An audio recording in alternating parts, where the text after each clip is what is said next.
So I did quite a bit of research on a lot of separate little small fields of the booklet that we were looking at. So they all are quite spread out. It's not one topic, but I think the main topic here would be illegality and copyright.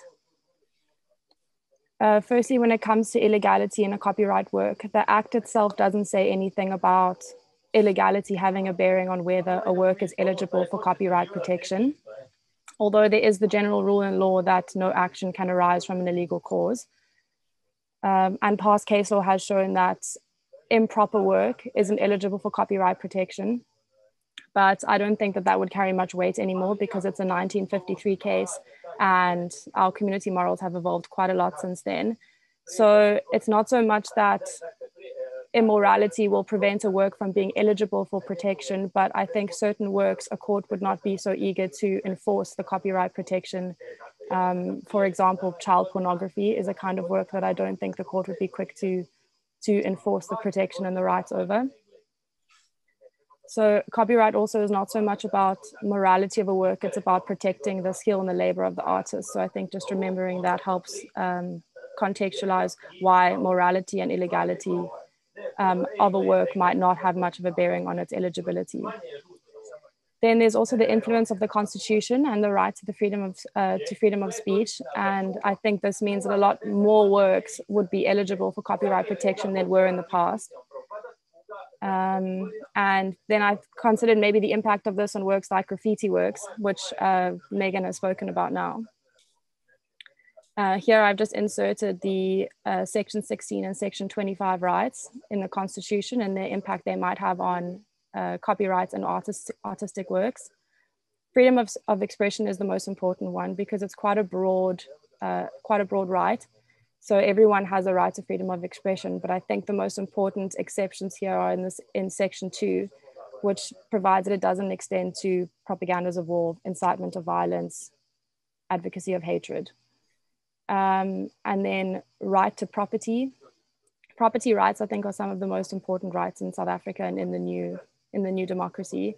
But what is interesting is the weight that socioeconomic rights have in South Africa and how heavily we value them in cases like grootboom and supermoney. It would be interesting to see how it relates to IP law because intellectual property isn't a socioeconomic right. But it would be interesting to see how the courts deal with the difference between an IP section 25 right to property and a normal socioeconomic right, because we do value our property rights very heavily in South Africa. And as Megan said, the right not to have your property arbitrarily deprived. And then again, I looked at maybe the impact that this would have on graffiti and on protest art. I think there might be a little bit of a tussle between moral rights, which we'll discuss now, and protest art, moral rights in the Constitution. So moral rights in intellectual property law doesn't refer to the morality of the work, but rather the reputation of the work. And it exists here as paternity rights and integrity rights. Paternity rights protecting the authorship over a work, and integrity protecting the honor and reputation of the work. What's interesting is that I noticed in Europe that you can't waive your moral rights, whereas in South Africa, you are able to contractually waive your paternity or your integrity rights. So that I think is something that sets our law apart. And I don't think you should be able to waive your moral rights because it quite literally defeats the purpose of copyright protection in the first place.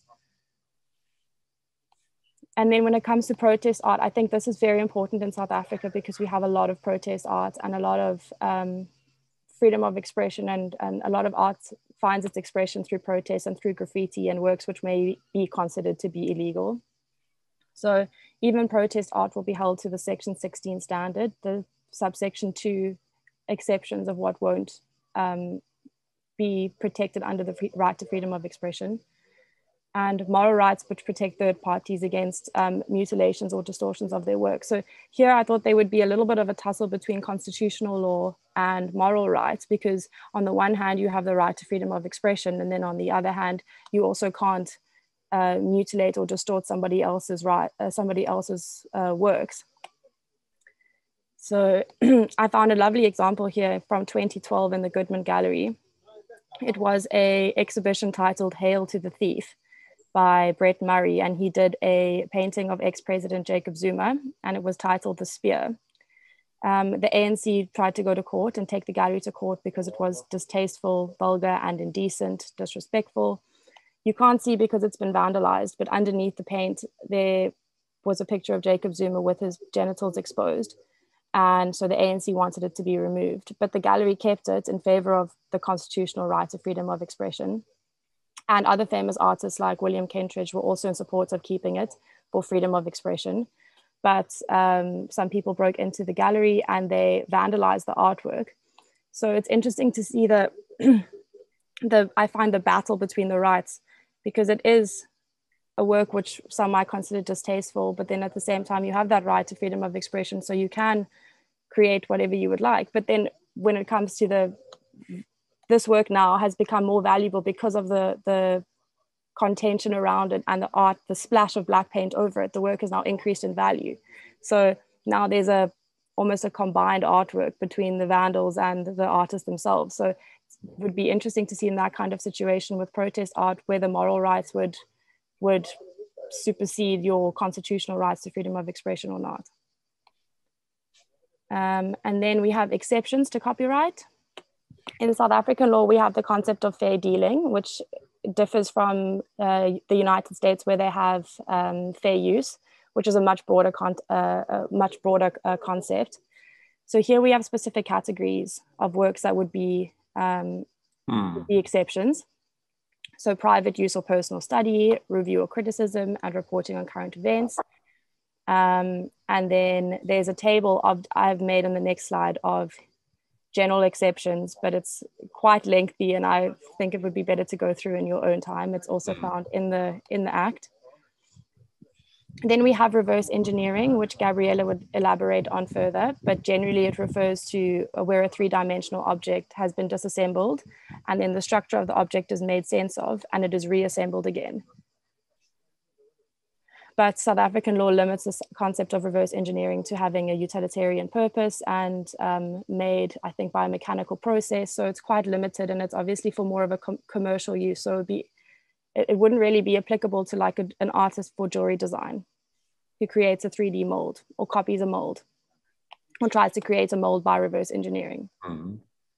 And then we have freedom of panorama, which links in quite nicely with graffiti and street art, because this is an exception to copyright where the artist wouldn't be protected if the artwork was incidental in the background of a video or a film recording, a broadcast or transmission. So, but there's interesting development now on this in US and case law with the GM Motors. GM Motors used a famous street artist's mural in promotion of one of their videos and very clearly piggybacked on the reputation that street artist had to, I think, increase sales. So it was a marketing strategy, but the street artists themselves didn't like to be linked to commercialization. And so it was quite damaging to their reputation. So they used the freedom of panorama to try and escape it. So it would be interesting again to see another development in IP law and see how South African case law might develop. Here are some general exceptions again that I said. Then exploitation of rights. Copyrights are rights which vest in the owner of the copyright. So if you dispossess the asset that you hold the copyright over, for example, if I paint a painting and I sell the painting, I don't lose my copyrights over that painting, I just lose the painting itself.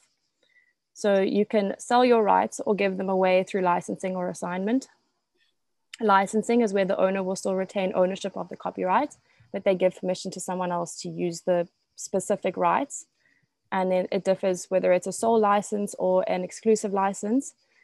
Sole licensing here referring to where the license holder has copyrights to the exclusions of all others, except for the copyright grantor, who will retain their rights. And then exclusive licensing, which gives the license holder the exclusive copyrights and exclusion of all other people, including the rights grantor themselves. And then assignment is where the owner of the copyright divests themselves of the rights. So it's similar to exclusive licensing, but it will be over the entirety of the work that you'll find in section 22. And then when it comes to reasonable remuneration, In South Africa, it's not a very well developed concept when it comes to contracts of sale. However, it is applicable to independent contractors. So we do have case law and we do have developments in this area of the law. So it looks like we will be heading to a situation where maybe a contract of sale where there is an agreement for reasonable remuneration instead of a set price, that might be a possibility in the future as being an acceptable, valid contract of sale. But as it stands, it's not a valid contract of sale unless there is a set specific price. And then I thought here it would be important, I think, for an artist or for a young art student to be able to understand the different kind of contractual relationships you could have when performing a service or selling an artwork, whether you are entering into a contract of sale, whether you are an independent contractor, or whether it's a commissioned work. It's important for them, I think, to understand, because the Act, the ownership rights in terms of the Act based on whether it's a commissioned work or it's an independent contractor differs. So I think that also is very important for an artist to understand. Here, there are many factors obviously considered when determining whether an artist is an independent contractor, because if you are an independent contractor, then reasonable remuneration would be fine. But yeah, all Roman law, if there's a material and a service provided by the artist, then it would be a contract of sale. And if the artist provides the service only, it would be an independent contractor.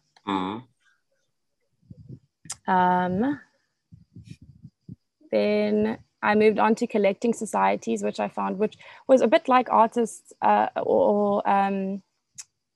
not social insurance, but it was something that I didn't actually know that we had in South Africa, which were collective management organizations, which help artists negotiate on their behalf. So an artist could assign their copyrights to the CMOs, and then the CMOs would be able to contract on behalf of the artists and make sure that their works are not exploited and that they maximize, I think, the capitalization of their works.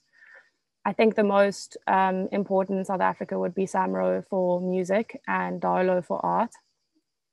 But these are all regulated in the Performers Protection Act and in the Copyright Act, but both are obviously being amended at the moment. So I don't know how that would impact where we go in future with collecting societies, but these acts just set out royalty rates, membership details, but these collecting societies would be governed by company law. And then I just did some graffiti art, but Megan's already gone into that, so I don't think I need to go too much further, but I'll just jump on the end quickly when it comes to different types of contracts.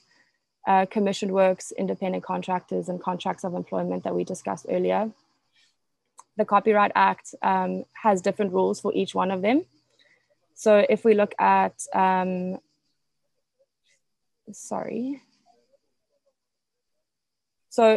ownership of a commissioned work in terms of the Act, the ownership vests in the person who pays for the work. Here, if it's a commissioned work, commissioned for the painting or drawing of a portrait, then the owner would be the person who pays for it. Whereas if you were an independent contractor, you would have to look at the nature of the work in terms of labor law. And the degree of interference by the employer. Did the artist use their own tools? Was there supervision? How long was the contract for? Generally, the artist would be the owner and an independent contractor. And then for a contract of employment in terms of the Act, the employer would generally be the owner based on the employment, but there would need to be an employment contract of service and work done in the course of the employment. And that would be the conclusion of my presentation. Wow. Wow, very great. I'm sorry if I rushed. I didn't want to take up too much of your time. No, perfect. This was a very good survey on the elements of African copyright, South African copyright law. Very great. Congratulations. Thank you.